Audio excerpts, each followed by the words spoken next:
अब जो 7 फेरे हैं ना, उन्हें 7 मिनट भी नहीं लगते हैं टूटते हुए, इतना ईगो फाइट हो जाता है।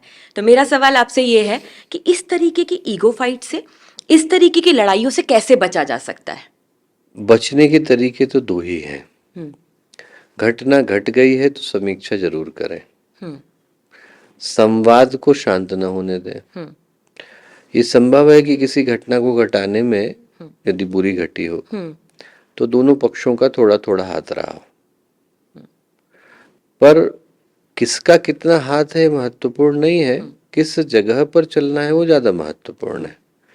यदि घर की प्रेम, शांति, परस्पर का विश्वास ये ज्यादा जरूरी है और ज्यादा महत्वपूर्ण है, तो इस विषय पर ज्यादा सोचने की आवश्यकता ही नहीं कि गलती कहाँ से शुरू हुई। गलतियों को निर्धारित करने की दौड़ में व्यक्ति सही क्या है भूल जाता है। किसी से भी पूछ के देखिए, उनसे भी पूछ करके देखिए जिनके मन में बड़ा तनाव है, बड़ा एक दूसरे के प्रति वैमनस्य रहा, उनसे पूछ करके देखिए कि घटना क्या घटी थी। बहुत मामूली होती है कई बार। घटना मामूली भी रही होगी और सही बात ये होगी कि घटना तो अब उन्हें याद भी नहीं होगी, सिर्फ यादें कहीं पर रह गई होंगी, जो उसके पीछे की भावनाएं हैं वो रह गई होंगी। लड़ाई होने के 15 मिनट बाद भी लोगों को ढंग से याद नहीं होता कि एक्चुअल में घटना क्या घटी थी।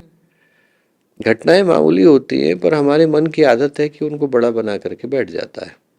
पर यदि मन में कहीं ये गहरे है भाव कि मेरे से ज्यादा परिवार महत्वपूर्ण है, मेरे से ज्यादा इस घर की सुख और शांति महत्वपूर्ण है, तो मैं आज थोड़ी चोट खाने के लिए तैयार रहूंगा ताकि कल को मैं इस परिवार को पोषित कर सकूं।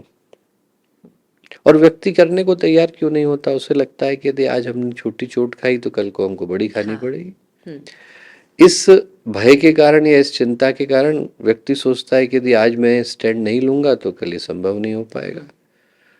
तो मैं कहता हूं कि यदि कहीं पर ऐसा बिंदु है और ऐसा विषय और ऐसा मुद्दा है जहां पर हमें लगता है कि हमारा बोलना परिवार की सुख शांति के लिए अनिवार्य है, तो बोला जाए, पर बोलते समय में ध्यान रखा जाए कि शब्द जो है वो तर्कस में से निकले तीर की तरह से होता है, छूट गए तो वापस लौटाए नहीं जा सकते।